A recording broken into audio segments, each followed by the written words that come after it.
కాళేశ్వరం ప్రాజెక్టులోని ఒక్కో బ్యారేజీలో లోపాలు బయటపడుతున్నాయి. ఇప్పటికే మేడిగడ్డ బ్యారేజ్ డ్యామేజ్ పై రచ్చ జరుగుతుంటే ఇప్పుడు అన్నారం సరస్వతి బ్యారేజ్లోని 34 గేటు వద్ద వాటర్ లీకేజ్ కలకలం రేపుతోంది. బ్యారేజ్లోని నీరంతా దిగువకు విడిచినా పిల్లల కింద నుంచి నీరు ఉబికి రావడం ప్రాజెక్టు నాణ్యతను బయటపెడుతోంది.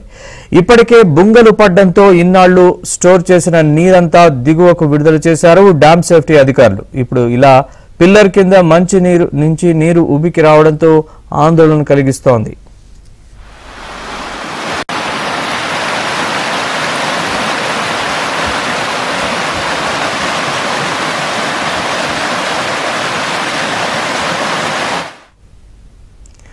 కాళేశ్వరం ప్రాజెక్టులోని అన్నారం సరస్వతి బ్యారేజ్ లో లీకేజ్ కలకలం రేపుతోంది. ఇదే అంశానికి సంబంధించి మరిన్ని వివరాలు మా ప్రతినిధి నవీన్ అడిగి తెలుసుకుందాం. నవీన్, నరేష్, ఇటీవలే మేడిగడ్డ బ్యారేజ్ లో లోపాలు ఒక్కొక్కటిగా బయటపడ్డాయి, అవి వెలుగులోకి వచ్చాయి. దాని మీద చర్చ జరుగుతుండగానే తాజాగా అన్నారం బ్యారేజ్ లో కూడా లోపాలు బయటపడుతున్నాయి. గతంలో అన్నారం బ్యారేజీ నుంచి బుంగలు అంటే వాటర్ ఉన్నప్పుడు 2 TMCల వాటర్ కొంత నిల్వ చేశారు ఇందులో. అయితే దీంట్లో బుంగలు వచ్చాయి.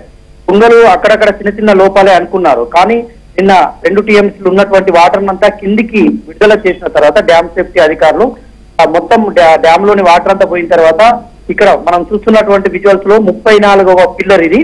ఇక్కడ పిల్లర్ కింది నుంచి ఏ విధంగా వాటర్ ఉబ్బికి వస్తున్నాయో మనం గమనించవచ్చు. అంటే ఇది కూడా ఒక లోపాల పుట్టగా తయారైంది. నాణ్యత ప్రమాణాలు ఎక్కడ పాటించకుండానే పిల్లర్ కింద మొన్న మేడిగడ్డలో కూడా ముఖ్యమంత్రి రేవంత్ రెడ్డి, ఉత్తమ్ కుమార్ రెడ్డి వీళ్ళంతా వచ్చి చూసినప్పుడు పవర్ పాయింట్ ప్రజెంటేషన్ లో ప్రధానంగా పిల్లర్స్ కింద ఏ విధంగా వాటర్ వస్తున్నాయి అనేటువంటి ముఖ్యమంత్రి రేవంత్ రెడ్డి నేరుగా పవర్ పాయింట్ ప్రజెంటేషన్ లో దాన్ని పాయింట్అవుట్ చేసి చెప్పినటువంటి సందర్భం ఉంది.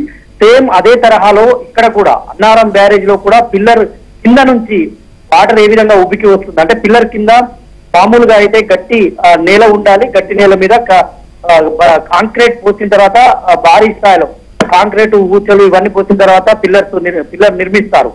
ఇది చాలా వాటర్ ఫ్లోని తట్టుకునేటువంటి విధంగా నిర్మిస్తారు.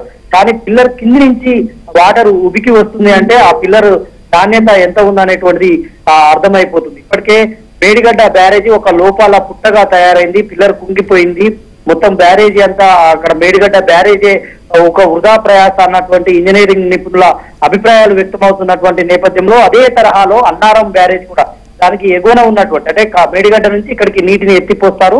దానికి ఎగువన ఉన్నటువంటి అన్నారం బ్యారేజ్ కూడా అదే దుస్థితి ఉందన్నట్టుగా మనకు అర్థమవుతోంది. తర్వాత దీనిపైన ఉన్నటువంటి చుందిల్లా బ్యారేజ్ కూడా అది కూడా ఇట్లాగే నాణ్యత ప్రమాణాలు పాటించకుండానే నిర్మించారని ఇటీవలే ఇంటెలిజెన్స్ నివేదిక కూడా ఇంటెలిజెన్స్ అండ్ ఎన్ఫోర్స్మెంట్ నివేదిక విజిలెన్స్ అండ్ ఎన్ఫోర్స్మెంట్ నివేదిక కూడా బహిర్గతం చేసినటువంటి సందర్భం. అదేవిధంగా ఏ విధంగా కాళేశ్వరం ప్రాజెక్టు పేరుతో నిధులను ఏ విధంగా వృధా ఖర్చు చేశారనేటువంటిది కాగ్ నివేదికలో కూడా వెల్లడించినటువంటి సందర్భం. నిన్న మొత్తం కూడా అసెంబ్లీలో దీనిపైనే చర్చ జరిగింది. కాళేశ్వరం ప్రాజెక్టు ఒక లోపాల పుట్ట, ఇది కాళేశ్వరం ప్రాజెక్టు రాష్ట్రానికే ఒక కళంకం అని ముఖ్యమంత్రి రేవంత్ రెడ్డి కూడా అసెంబ్లీలో ప్రజెంట్ చేసినటువంటి సందర్భం ఉంది. అయితే ఒకవైపు ఆ చర్చ జరుగుతుండగానే మరోవైపు ప్రాజెక్టులో ఒక్కొక్క లోపం బయటపడుతుంది. మొన్న మేడిగడ్డ కుంగిపోవడం, ఆ పిల్లర్స్ అన్ని దంచిపోవడం ఇవన్నీ జరుగుతుండగానే ఇప్పుడు తాజాగా అన్నారం బ్యారేజ్ లో కూడా లోపాలు బయటపడుతుండడం అయితే ఒక చర్చానీయాంశంగా